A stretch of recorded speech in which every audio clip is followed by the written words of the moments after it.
बाबा जहाँ पैसा देइथिले सेथिरे नड़िया और धूप किणी आनिछि। स्वाधीनता दिवस रे मोर जन्म तो सेथिपाई स्कूल फेरिला बेलको ठाकुर को नड़िया और धूप देई जिबाको कहिदेले। हेले नन्ना मो पाखरे तो आ तो पैसा नाही। ठाकुर कोन बिना दक्षिणारे तो नड़िया ग्रहण करिवे? नन्ना आपण कोन बिना दक्षिणारे मंत्र कहिले ठाकुर शुणिबेनी? दासिया बाउरी पाखर तो फेरे जगन्नाथ महाप्रभु बिना दक्षिणारे नड़िया ग्रहण करथिले। କିନ୍ତୁ କଣ ଦାସିଆ ବାଉରୀ ନା ତା ନାତୁଣୀବା ସମ୍ପର୍କ କରିବାକୁ ହେବ, ପୁଷ୍ପାଞ୍ଜଳି ଦେବାକୁ ହେବ, ଧୂପ ଲଗାଇବାକୁ ପଡ଼ିବ, ଦୀପ ଜଳାଇବାକୁ ପଡ଼ିବ, ଆଉ ଶେଷରେ ମନ୍ତ୍ର ପାଠ କରି ମହାପ୍ରଭୁଙ୍କ ଠାରେ ଶ୍ରୀଫଳ ଅର୍ପଣ କରିବାକୁ ପଡ଼ିବ। ହେଲେ ନନା ମୋ ପାଖରେ ତ ଆଦୌ ପଇସା ନାହିଁ। ଜମା ହେଇପାରିବନି, ଜମା ହେଇପାରିବନି। ଦକ୍ଷିଣ ନଦେଲେ ମହାପ୍ରଭୁଙ୍କ ଠାରେ ଶ୍ରୀଫଳ ଲାଗିପାରିବ ନାହିଁ। ଯା ପଳା ବିରକ୍ତ କରନା ମତେ, କାଲି ଦକ୍ଷିଣ ପାଇଁ ଟଙ୍କା ନେଇକି ଆସିବୁ। ନନା ଭଗବାନ କଣ କୈବର୍ତ୍ତର ନୈବେଦ୍ୟ ଗ୍ରହଣ କରନ୍ତିନି, କେବଳ ଧନୀ ଲୋକଙ୍କର ନୈବେଦ୍ୟ ଗ୍ରହଣ କରନ୍ତି।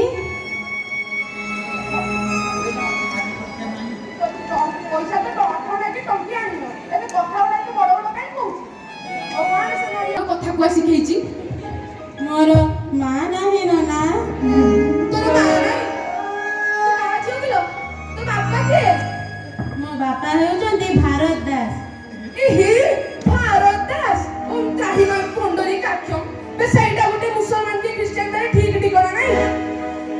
ଆଉ ତୁ ତାର ସେଇ ପାରକା ଝିଅ, ତୋର ବି ଜାତି ଗୋତ୍ର ନାହିଁ। ଯା ପଳାଠୁ। କଣ କଲୁ? ମୋ ପଇତା ମାରା କରିଦେଲୁ? ଅଜାତିଆ ଆଇଲା ନଡ଼ିଆ ନୈବେଦ୍ୟ କରିବାକୁ। ଭଗବାନ ପରା ଏ ସାରା ଜଗତର ଈଶ୍ୱର, ତାଙ୍କ ପାଖରେ ଜାତି ଅଜାତି କଣ? ଯାଉଛୁ ନା ଏ ମନ୍ଦିରରୁ? ମନ୍ଦିରକୁ ପଶି ମନ୍ଦିରକୁ ଅପବିତ୍ର କରିଦେଲୁ। ଅଜାତିଆ ତୁ ଗଲେ ମନ୍ଦିରକୁ ଗଙ୍ଗା ଜଳରେ ଧୋଇ ମହାପ୍ରଭୁଙ୍କୁ ମହାସ୍ନାନ କରାଇବି। ନନା ମଣିଷକୁ ଏମିତି ଘୃଣା କରନି ନନା, ଭଗବାନ ଅସନ୍ତୁଷ୍ଟ ହେବେ। ଭଗବାନ ସନ୍ତୁଷ୍ଟ ହୁଅନ୍ତୁ କି ଅସନ୍ତୁଷ୍ଟ ହୁଅନ୍ତୁ, ଭଗବାନ ସନ୍ତୁଷ୍ଟ ହୁଅନ୍ତୁ କି ଅସନ୍ତୁଷ୍ଟ ହୁଅନ୍ତୁ, ଅଜାତିଆ ବାହାରେ ମନ୍ଦିରରୁ। ତୋ ବାପା ମାର ପରିଚୟ ନାହିଁ, ଆଉ ତୁ ଗୋଟେ ଡଷ୍ଟବିନ୍ ର ଝିଅ।